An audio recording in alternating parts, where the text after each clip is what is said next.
మందకృష్ణ గారిని ఎందుకు లైక్ చేస్తానంటే వారు తన శరీరాన్ని లెక్క చేయకుండా, ఆరోగ్యాన్ని లెక్క చేయకుండా, తిండిని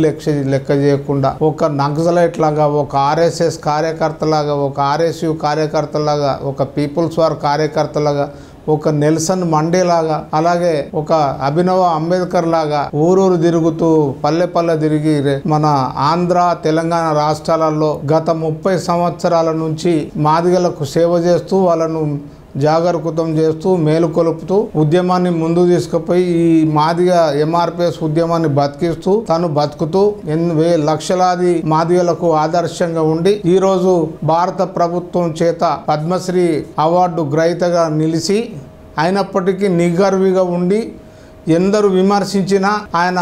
ఈ విమర్శలకు తట్టుకొని మన మాదిగ జాతికి అలాగే ఎంఆర్పిఎస్కు